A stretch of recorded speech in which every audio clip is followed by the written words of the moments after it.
Magandang araw mga kaibigan.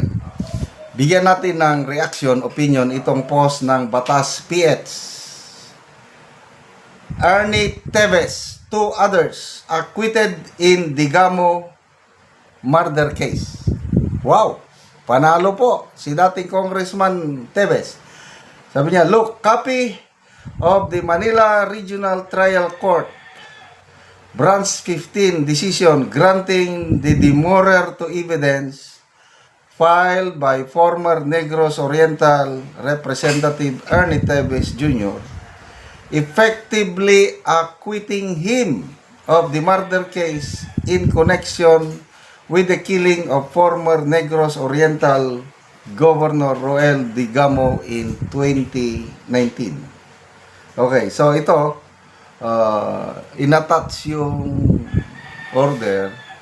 Basahin ko Regional Trial Court, Branch 15, People of the Philippines, Plaintiff versus Criminal Case for Murder, Arnolfo Alipit Teves Jr., Hannah May Soberano, Richard Cuadra. Yan, order. Ito na yung order. Before the court, in the demurrer to evidence filed by the accused, Arnolfo Alipit Teves Jr.,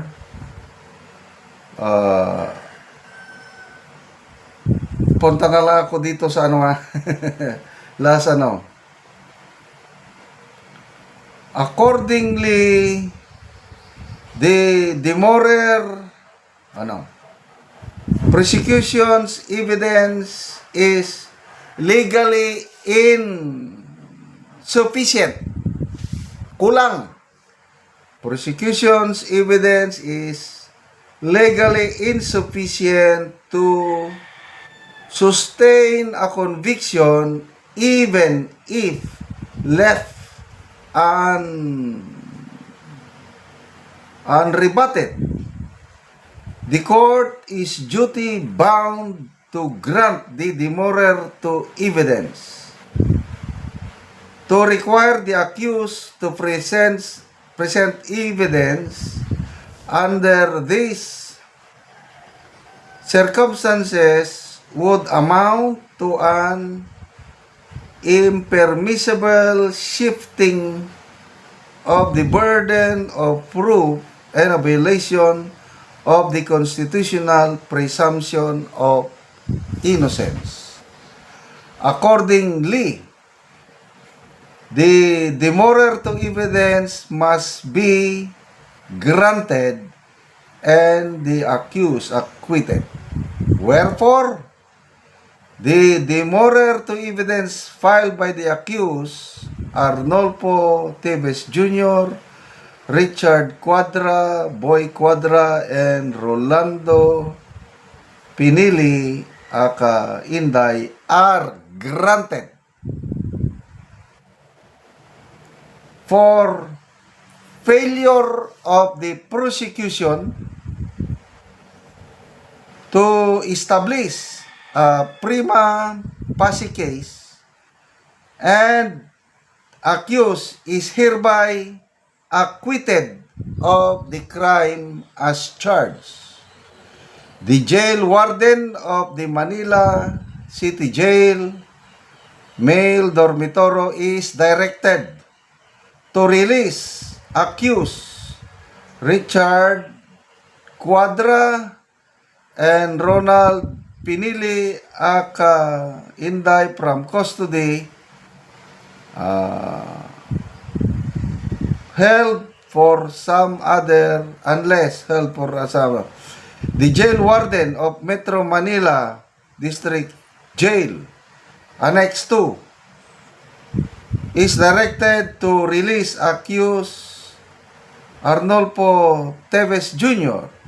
from the custody unless held for some other lawful cause. The criminal case against against the accused who remains at large is hereby archived without prejudice to its revival upon the arrest of So ordered, City of Manila, January 5, 2026, Eduardo Ramon Reyes, presiding judge. Ito na. So, yung mga supporters, yung mga naniniwala kay dating Congressman Arne Tevez, dapat magsaya na kayo. Kasi ito na nga, mahinang ebidensya. Ibig sabihin kung demurrer to evidence, kasi sa due process, ang una, ang prosecution, ang piskal, mag-submit ng ebidensya. So, isa lang yung mga testigo nila. Ang akusado, dito lang muna. Naghihintay lang yan. After na nag-present ng ebidensya, ang prosecution, ang piskal, matapos lahat ang cross-examination, ang abogado ng accused, kung makita niya na mahinang ebidensya, mag-file na kaagad ng demurrer to evidence. Itong akusado, si ex-Congressman Tevez, hindi pa yan na isasalang sa korte. Hindi pa siya nagtistigo, wala pa yung mga panila. So ang judge mag-decide kung papayagan ba niya ang abogado ng akusado na mag-file ng demurrer to evidence. So ito, pinayagan ng judge. So, itong abogado ni Congressman Tevez, nag-submit ngayon ng kanyang posisyon na ito, mahina. Ang prosecution naman, itong judge, piskal, mag-counter din, mag-submit. Then mamaya, mag-desisyon na ang judge. Pwede ang judge, sabi niya na demurrer to evidence is denied. Pag sinabing denied, tuloy ang hearing. Ang akusado, doon na siya sa korte, magtestigo na, i-present ang mga witnesses nila, ganon. Kaya ang nangyari dito, talagang mahina ang kaso. Kasi si ex-Congressman Tevez, hindi pa yan naisalang sa korte. Dahil sa sobrang mahina ang ebidensya. Kaya ngayon, makakalabas na si ex-Congressman Tevez. Salamat mga kaibigan sa inyong pagsubaybay sa ating channel. Nakakatulong kayo ng malaki sa tribong Talandig ng Bukidnon dahil ang sweldo natin sa channel na ito is pantulong sa tribo. Namimigay tayo ng libreng yero at pako para makapagpatayo sila ng mas maayos na tirahan. Panoorin nyo ang video na ito. Ni si ante ang natagano gero.